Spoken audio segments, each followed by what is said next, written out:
ஓம் சாந்தி sister. குஷியா இருக்கிறீங்களா? சாந்தி brother குஷியா இருக்கிறோம். சிஸ்டர். இன்னைக்கு வந்து 11 ஜூலை 1970 முரளியுடைய 2வது பார்ட் பார்க்க போறோம். குறிப்பாக போன பார்ட்ல வந்து ஒரு முக்கியமான விஷயம் வந்து, நிச்சய புத்தி எந்த அளவுக்கு இருக்குதோ, அந்த அளவுக்கு தான் வெற்றின்னாரு. ஆ தன் மீது நிச்சய புத்தி, பாபா மேல நிச்சய புத்தி, பரிவாரத்தின் மீது நிச்சய புத்தி. ஸோ இது ஒண்ணு. இன்னொன்னு சர்டிஃபிகேட்டும் இந்த 3 சர்டிஃபிகேட் வேணும்னுவாரு. நீங்களும் சர்டிஃபிகேட் கொடுக்கணும் உங்கள பத்தி. பாபாவும் சர்டிஃபிகேட் கொடுக்கணும். பரிவாரமும் சர்டிஃபிகேட் கொடுக்கணும். இது வந்து செம சூப்பர். ஏன்னா ஒரு குடும்பத்த உருவாக்குறார். இது எப்படின்னா, இந்த ஸ்கூல்ல வந்து சில சமயம் வந்து ஒரு குரூப் ஸ்டடின்ட்டு குரூப்பா பிரிப்பாங்க மிஸ்ஸு. ஒரு குரூப்பா. எந்த குரூப் அதிகமா ஆன்சர் பண்ணுது பார்ப்போம் அப்படின்னு. அப்ப என்ன ஆகும்னா, அவன் மட்டும் படிக்க மாட்டான். அந்த குரூப்ல இருக்கிற எல்லாருக்கும் சொல்லிக் கொடுப்பான். அப்பதானே அந்த குரூப் ஜெயிக்கும். இல்லையா? அது ஒரு சூப்பர் டெக்னிக் அது. அதேதான் பாபாவும் பண்றாரு. இங்க பாபாவும் அதான் பண்றாரு. அந்த குடும்பத்தோட நீ மட்டும் முன்னேறினா போதாது. குடும்பமும் முன்னேறணுன்றதுக்காக தான் குடும்பத்து மேல நிச்சய புத்தி வைக்க சொல்றாரு. குடும்பத்துக்கிட்ட சர்டிபிகேட்டும் வைக்க சொல்றாரு. அப்படின்னா என்ன அர்த்தம்? குடும்பத்தை விட்டு நம்ம பிரியவே முடியாது. அவன் எப்படி போனா என்ன, நான் நாராயணன் ஆயிடுவான். முடியாதுன்றாரு. குடும்பத்துடைய சர்டிபிகேட் இருந்தாதான் முடியும். எல்லாரும் சேர்ந்து வந்தாதானே சத்தியம் உருவாக்க முடியும். நம்ம எல்லாரும் தான் சேர்ந்து வரப்போறோம். கரெக்ட். அப்ப ராஜ்யத்தை அங்க உருவாக்கணும். இப்ப ராஜ்யத்தை உருவாக்கணும் அப்படின்னா, இங்க இதுல இன்னொரு ரகசியம் என்னன்னா, பாபா வந்து அன்பாவும் இருக்க சொல்றாரு, விலகியும் இருக்க சொல்றாரு. இல்லையா? அப்ப விலகி இருக்கிறதுன்றது வந்து, அதாவது பாபா இந்த பக்கம் அடிக்கிறார், அந்த பக்கம் அடிக்கிறார். பேலன்ஸா இருக்கணும். ஒட்டுமொத்தமா விலகி ஓடி போயிடக்கூடாது. அன்பா இருக்கிறேன்னு போய் ஒட்டிக்கவும் கூடாது. 2த்துலயும் சமமா இருக்கணும். அப்ப விலகி இருக்கணும். அப்ப அந்த அன்பு எப்ப தெரியும் அப்படின்னா, நிச்சய புத்தி. அப்ப எல்லா விதமான சமஸ்காரம் கொண்டவங்க இருப்பாங்க பாபா குழந்தைங்களா. அப்ப இவங்கெல்லாம் வந்து எங்க மாற போறாங்கன்ற எண்ணம் நம்ம வைக்கிறது வந்து அவங்களுக்கு சாபம் ஆயிடும். யாருக்கு வச்சாலுமே அது அப்படிதான். அப்ப நம்ம ஒரு ராஜ்யத்தை உருவாக்கணும். இப்ப பாருங்களேன், அரசியல் கட்சியில நேத்து வரைக்கும் எலியும் பூனையுமா இருந்தவங்க திடீர்னு கூட்டணியில சேர்றாங்க. அவங்க அதை மறக்கிறாங்களா? ஒரு ஆட்சியை பிடிக்கணும்னா எதுக்கும் தயார் இல்லையா? அந்த பிரஸ்டீஜ் இதெல்லாம் பார்த்தா ஆட்சி பிடிக்க முடியாது. அப்படி இருக்கும்போது உலக ராஜ்யத்தையே நம்ம பிடிக்க போறோம். அப்ப நாம எதையும் இழக்க தயாரா இருக்கணும்ல. இன்னொன்னு அவன் இங்க ஆட்சி பிடிக்கிறதுக்கே கூட்டணி தேவைப்படுது. இங்க ஆல்ரெடி ஒரு ஸ்டேட் இருக்குன்னா, அந்த ஸ்டேட் மக்கள் இருக்கதான் போறாங்க. ஆனா அந்த மக்களையே நாம அங்க உருவாக்கணும். அங்க ஆட்சி பிடிக்கிறத விட சேர்த்து உருவாக்குறோம். ஆமா, நம்ம ராஜ்யம் மட்டும் கிடையாது. ஆமா, ராஜாக்கள் மட்டும் கிடையாது, பிரஜைகளும் சேர்ந்து வரணும். பிரஜைகளையும் உருவாக்குறோம். அப்ப பிரஜைகளை நாம எப்படி உருவாக்குறோம்னா, அந்த நிச்சய புத்தியினாலதான் உருவாக்குறோம். ஒவ்வொரு அஞ்ஞானிக்கும் ஞானத்தை கொடுக்கும்போது மாறிடுவாங்கன்ற அந்த இவெல்லாம் மாற போறானான்னு நினைக்கிறவங்க ஞானத்தை சொல்ல மாட்டாங்க. இல்ல மாறுவாங்க. கண்டிப்பா மாறுவாங்க. அதுதான் நம்மள வந்து தள்ளும். அவங்களுக்கு சொல்லணும். இந்துக்களுக்கு சொல்லணும், கிறிஸ்டியனுக்கு சொல்லணும், முஸ்லிமுக்கு சொல்லணும், கடவுளே இல்லன்றவனுக்கு சொல்லணும். தெரியாது. மாறினாலும் மாறுவாங்க. உடனே தெரியலனாலும் ஒரு கட்டம் வரும்போது அவங்க உணர்வாங்க. அவங்களுக்குன்னு ஒரு கஷ்டமோ, ஏதோ ஒரு நிலைமை வரும்போது நிச்சயமா அந்த ஞாபகம் வரும் அவங்களுக்கு. கடைசி நேரத்துல முக்திக்கு போறதுக்காக. ஆமா. அததான் பாபா சொல்றாரு. அப்ப அஞ்ஞானிகள் மேலேயே இவ்வளவு நம்பிக்கை வைக்கிறீங்க. உங்க குடும்பத்து மேல நம்பிக்கை வைக்க மாட்டீங்களா? பிராமண பரிவாரத்துல அப்படின்ட்டு. அப்ப நாம அவங்க மாறிடுவாங்கன்னு நம்பிக்கை வைக்கிறது அவங்கள மாத்தும். ஏன்னா இப்ப அஞ்ஞானிகளுக்கு கூட டைம் எடுக்கும். இவங்களும் பாபா ஞானம் கேட்கறாங்க. நம்மள மாதிரியே அவங்களும் கேட்கறாங்க. பட் அவங்க ரெகுலரா கேட்கறாங்களா அல்லது கொஞ்சம் கேட்கறாங்களா அது ஓகே. பட் இருந்தாலும் கேட்கறாங்க. அது இல்லாம சென்டர் தொடர்புல இருப்பாங்க அல்லது குரூப் தொடர்புல இருப்பாங்க. எல்லாருக்குள்ளயும் அந்த ஒரு சுபபாவனை இருக்கும். ஏதோ ஒண்ணு டச் பண்ணும். சோ அப்ப அது டச் பண்ணணும்னு சுபபாவனை வச்சுக்கிட்டே இருக்கணும்ன்ற. இதுதான் அவங்கள மாத்தும். இதுதான் அவங்கள ராஜ்யத்துக்கு இட்டுட்டு வரும். இதுதான் நம்மளையும் வெற்றி உடையவராக மாத்தும். உயர்ந்த பதவியை இதன் ஆதாரத்துல வரதானின்னு சொல்றது அதுதானே. நம்ம வரம் குடுக்குறோம். அவங்க வந்துருவாங்கன்னு சொல்றது அது ஒரு வரம் தானே அவங்களுக்கு. நீங்க வந்துருவீங்க அப்படிங்கிறது ஒரு வரம் தானே. கண்டிப்பா. ராமாயணத்துல ராமர் அழைச்சிட்டு போறதுக்காக யமன் வராரு. அப்ப அவரு என்ன சொல்றாருன்னா, "நான் மட்டும் சொர்க்கத்துக்கு போய் என்ன பண்ண போறேன்? என்னுடைய பிரஜைகளையும் அழைச்சிட்டு போணும்." அப்படிங்கிறாரு. அப்புறம் எல்லாரும் போய் சராய நதியில விழுந்து அப்புறம் தான் போறாங்க. அதே மாரி பிரம்மா பாபா கூட போய் அங்க வெயிட் பண்ணிட்டு இருக்கிறாரு. எல்லாரும் வரணும். நான் தனியா போய் என்ன பண்ண போறேன்? அப்ப நம்மள அங்க உருவாக்கிட்டு ஆமா இருக்கு. ராஜ்யம். ம். ஆ. சோ அது ஒரு முக்கியமான விஷயம் அது. சோ அதனால அந்த 3 ஃபுல் சொன்னாரு. ஃபெய்த்ஃபுல், சக்சஸ்ஃபுல் இந்த மாரி எல்லாமே ஃபுல்லா இருக்கணும். ஆ இதுதான் நம்மள வந்து வெற்றியாளரா ஆக்கக்கூடியது. அப்பதான் அந்த டிகிரி கிடைக்கும்ன்றாரு. சம்பூர்ண ஃபரிஸ்தா ஆகுறது. அதான் நம்ம லட்சியமே. இந்த சண்டே முரளியுமே அதுதான். ஆமா. அப்படி இல்ல டிகிரி வாங்கலன்னா டிக்ரி வரும். அதாவது கோர்ட் ஆர்டர் வரும். "வா தர்மராஜ பார்த்துட்டு போ." ம். அப்ப வெட்கப்பட்டு தலை ம். குனிஞ்சு நிக்கணும்ன்றாரு. அதனால நாம எந்த அளவுக்கு தகுதிய அடைஞ்சு இருக்கிறோம்னு செக் பண்ணிக்கிட்டே இருங்க அப்படின்னு சொல்றாரு. சோ அந்த தகுதிக்கான லிஸ்ட் வந்து பெருசா இருக்குது. ஆனா ஒவ்வொரு தகுதிக்கு பின்னாடியும் இந்த ஃபுல் அதான் ஃபெய்த்ஃபுல், பவர்ஃபுல், இது சக்சஸ்ஃபுல் எல்லாமே இருக்குது. சோ எல்லாத்திலும் ஃபுல் ஆகணும், முழுமை ஆகணும். அப்ப டிகிரி கிடைக்கும். ஆ அப்ப கேட்கிறாரு, அனைத்து வெற்றியும் இருக்குது. ஆனா வெற்றி நிரம்பி இருக்கா? சக்சஸ்ஃபுல்லா இருக்குதா?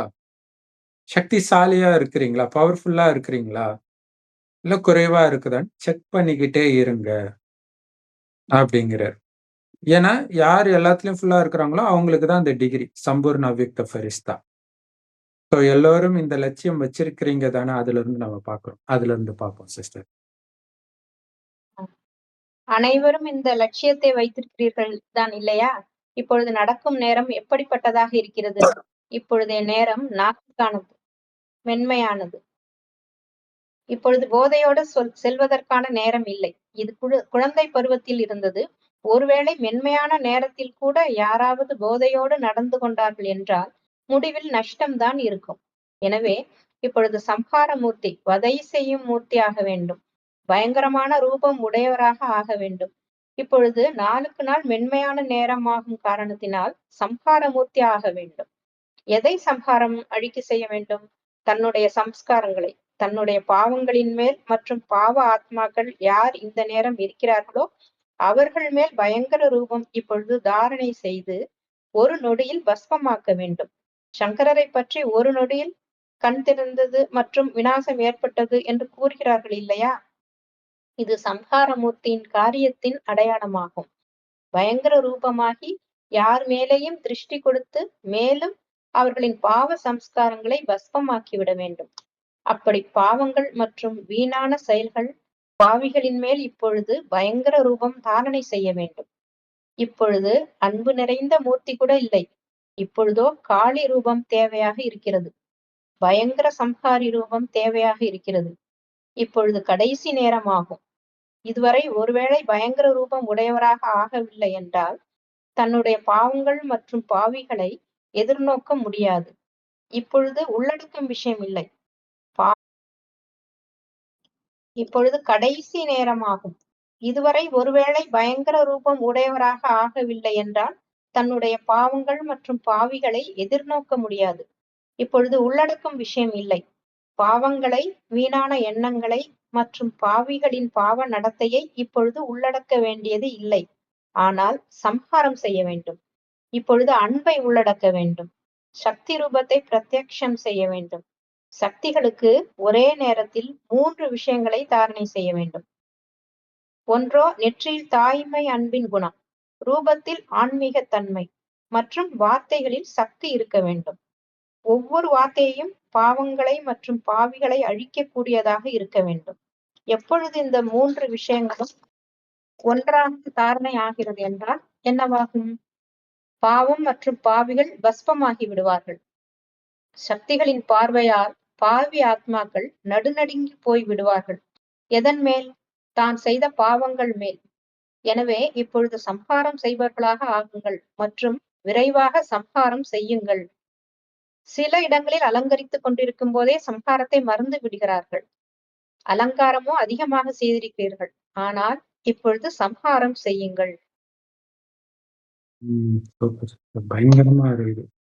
கேட்கிறவங்களே காலி ஆக்கிட்டாரு. ஆ, இந்த சினிமா பாட்டுல வந்து சாமி பாட்டு வந்தா தியேட்டரே ஆடுமே, அந்த மாதிரி பாபா காளி ஆமாமா. ரூபத்த சொல்லி பயங்கரமா இருக்குது. ஸோ பாபா வந்து இப்ப டைம் வந்து நாசூக்கான நேரம், ரொம்ப சென்சிட்டிவான நேரம் அப்படிங்கிறாரு. அதாவது சென்சிட்டிவான நேரம் என்னன்னா, சின்ன சின்ன விஷயத்துக்கெல்லாம் கோபப்பட்டு கத்திய தூக்குற நேரம் இது. இப்ப அப்படித்தானே நடக்குது. எல்லா கொலையும் ஆமா. பார்த்தீங்கன்னா, சின்ன சின்ன விஷயத்துக்கு சின்ன சின்ன விஷயத்துக்கெல்லாம் டைவர்ஸ் நடக்கிறது. ஏன்னா யாருக்கும் அந்த சக்தி, சகித்துக்கொள்ள சக்திலாம் இப்ப கிடையாது. அப்ப நாம அலட்சியமா இருந்தா, நமக்குள்ள இருக்கக்கூடிய அந்த அசுர குணம் எழுந்திரிச்சுக்கும். இப்ப ம். அப்படின்னா என்ன அர்த்தம்? அசுர குணத்தை தூண்டக்கூடிய விஷயம் பயங்கரமா நடக்கும் நமக்கு. அஞ்ஞானிகளுக்கு ஆ, ஸ்லைட்டா வந்தாலே ட்ரிகர் ஆயிடுவாங்க. நமக்கு பயங்கரமா வரும். அதுதான் அந்த சாமி வந்து ஆடுறதுடைய அர்த்தமே. கடைசி நேரத்துல பாபா குழந்தைங்களுக்கு அதாவது பாபா குழந்தைங்களுக்கு இப்பயே அதெல்லாம் வரும். பட் இப்பவே நாம அழிக்கிறோம். ம், அதான் சொல்றாரு. ம். ஒவ்வொரு ஆமா. வார்த்தையிலயும் நம்ம கவனம் குடுக்கணும். நம்ம வெளியில விடுற வார்த்தையிலயும் ஒண்ணொண்ணுத்துலயுமே. ம். அதான் கரெக்ட். சென்சிட்டிவா இருக்கிற டைம்ன்னு சொல்றாரு. நம்ம வார்த்தையும் பார்ப்பாங்கல்ல எச்சரிக்கையா எல்லாரும். இருக்கணும். ஆமா. எப்படி பேசுறோம்? ம், ரொம்ப கவனமா இருக்கணும். அது இன்னைக்கு முரளியில கூட வந்திருக்கும். உங்க வார்த்தையில வந்து அந்த இனிமைத்தன்மை இருக்கணும். சாதாரண தன்மை இருக்கக்கூடாது ம், ஒவ்வொரு வார்த்தையிலும். அதாவது நீங்க பேசுறது, நடந்துக்கிறது, இது எல்லாமே மத்தவங்களுக்கு ஒரு பாடமா இருக்கணும். அது பேசுறதோட நீங்க ம், நடந்துக்கிற விதத்தை பார்த்து அவங்க அந்த பாடத்தை எடுக்கணும். அத லட்சியமா வைங்க. நடத்தையின் மூலமாக நான் பாபாவ வெளிப்படுத்துறேன். அதுதான் முக்கியமான விஷயம். ம். சோ இங்க அந்த மாதிரி அப்ப பார்ப்பாங்கல்ல, "ஏய் பாபா குழந்தைய பாரு எப்படி கோபப்பட்டு ஆடுறாங்க பாருன்றுவாங்க." அஞ்ஞானத்துல ஆ, இருக்கிற ஹடயோகி கோபப்பட்டாலே நக்கல் பண்றாங்கல்ல. ஈஷா யோகா சத்குரு கோபப்பட்டாருன்றத எத்தன பேர் நக்கல் பண்ணாங்க. ஆனா, ஆமா, நமக்கு கடவுள் சொல்லிக் குடுக்குறாருன்னு தெரியாது யாருக்கும். தெரிஞ்சா அவ்வளோதான். எல்லா ஆமா. கேமராவும் நம்ம சென்டர்ல தான் வச்சிருப்பாங்க. கோபப்படுறீங்களா பாப்போன்ட்டு. ம், இல்லையா? இன்னும் தெரியல. ம். அதுக்கு ஆமா. தெரியாததுக்கு காரணம் என்னன்னா, ம். நீங்க ரெடி ஆகல. இல்லன்னா பாபா பேர் கெட்டு போயிடும். அதான் விஷயம். ஆமா. அதனால தான் பிரத்யட்சமாகல. மத்தபடி ஆமாமா. ஆ. பிரத்யக்ஷப்படுத்துறதெல்லாம் பாபாவுக்கு ரொம்ப ஈஸி. நீங்க ரெடி ஆகணும். அததான் இயேசு ம். "என்னை கண்டவன் பிதாவை கண்டான். நான் ரெடி ஆயிட்டேன் வான்றார்." அதுதான். அப்ப ஆமா. நிகழ்கால நேரம் அப்படி இருக்குது. சும்மா மென்மையா நடந்துக்கிறது அப்படின்னா என்ன அர்த்தம்னா, அசால்ட்டா போறது கிடையாது. தீவிர வேகம் ம். பாபா போன வாரம் சொன்ன மாரி இது நடந்து போறதுக்கான நேரம் இல்ல. பறந்து போறதுக்கான நேரம். முயற்சி பண்ற நேரம் இல்ல. தீவிர முயற்சி பண்ற நேரம். இப்ப முரளியில கூட சண்டே முரளியில சொல்லியிருக்கிறாரு, யோகம் தனியா, சேவை தனியா பண்ற நேரம்லாம் முடிஞ்சிச்சு. டைம் இல்ல. லாஸ்ட் வந்திருக்கும். 2ம் அட் அ டைம்ல நடந்துட்டு இருக்கணும்ன்றாரு. அப்ப எவ்வளவு கவனம் கொடுக்கணும். ம். இல்லையா? ஆமா. தீச்சட்டி தூக்குறதுன்ட்டு இந்து மதத்துல இருக்குது இல்லையா? அவங்க தீச்சட்டி தூக்கிட்டும் இருக்க மாட்டாங்க. நடப்பாங்க. இப்போ ஒரு காரியம் செய்றாங்க. அதே நேரத்துல தீச்சட்டியும் இருக்குது. அந்த மாரி யோக அக்னி இருக்கு. எரிஞ்சுகிட்டே இருக்கணும். சொல்லிக்கிட்டே சொல்லிக்கிட்டே தான் நடப்பாங்க. ஓம் சக்தி. ஓடும்போது கூட அந்த இது சொல்லுவாங்க. அப்பதான் அத மறக்கும்ன்ட்டு. ஓம் சக்தி, ஓம் சக்தி ஓம் அப்படின்னு சக்தி. சொல்லிட்டே ஓடுவாங்க. கரெக்ட். அப்ப ஆ குறிப்பா வந்து இன்னைக்கு முரளியில ச என்ன சொல்லியிருப்பாருன்னா, கலியுகத்த பார்க்காதீங்க. எந்த மனுஷனையும் நினைக்காதீங்க.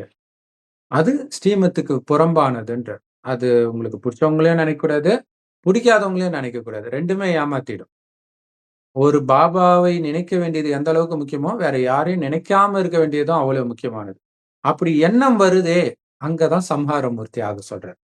டக்குனு அந்த அந்த ஒரு ம். ஒளிப்புள்ளியில இத அழிச்சிடுங்கன்றார். அதுதான் கீதையில சிவனுக்குள் ஒடுங்குதுன்னா இதான் அர்த்தம். புத்திய அங்க ஒடுக்குறோம். ஆ. வேற எந்த எண்ணத்துக்கும் ஓட ஒடுக்குறோம். விடாம ஆமா, போ, சிவன் கிட்ட போ அப்படின்னு ஒடுக்குறோம். ஆமா. அதுதான் தீவிர வேகம். அனைத்தும் சிவனுள் ம். ஆமா அப்படிம்பாங்க. அந்த விநாச நேரத்துல அனைத்தும் சிவனுள் ஒடுங்கும் அப்படிம்பாங்க. நம்ம எல்லாமே அந்த சிவனோட நினைவுல ஒடுங்குறோம். நினைவுல அதுதான். வருகிறது. விநாசம் வரும். அப்படி இல்ல, எப்பயும் போல தான் நடப்புனா, பயங்கர நஷ்டமாயிடும். அதனால இப்ப சம்ஹாரமூர்த்தி பயங்கர ரூபம் எடுக்க வேண்டிய நேரம், முயற்சியில. மத்தவங்க கிட்ட இல்ல, நம்ம கிட்ட. "ஏய் நான் யாரு தெரியுமா? காளி குடல உருவிடுவேன்லாம்" சிலர் திட்டுவாங்க. அப்படி கிடையாது. நமக்குள்ள இருக்கக்கூடிய பலகீனத்தை அழிக்கக்கூடிய நேரம் இது. ஆ சோ எத சம்ஹாரம் பண்ணணும்? அதான் முக்கியமானது. காளினாலே கத்தி வெளியில யாரையோ பண்ணணுமா? இல்ல. உங்க சமஸ்காரங்கள சம்ஹாரம் பண்ணணும். அதே மாதிரி ஆ நம்ம பாபா குழந்தை, அஞ்ஞானிகள் இருக்கிறாங்க இல்லையா? எல்லாம் நம்ம கிட்ட தான் வருவாங்க. அவங்களுடைய பாவ குணத்தை ம். அழிக்கக்கூடிய சக்தி அவங்களுக்கு கிடையாது.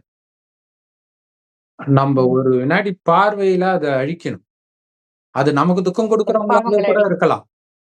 அப்ப நாம வைக்கக்கூடிய அந்த நம்பிக்கை, நீ எவ்வளவு பரிசுத்தமான ஆத்மா எழுந்திரி. எப்படி அவங்க வந்து பேய எழுப்புவாங்களே, பேய் ஓட்டுறவங்க. "ஏய் உள்ள இருக்குது யாரு? வெளில வாடா, வெளில வாடா."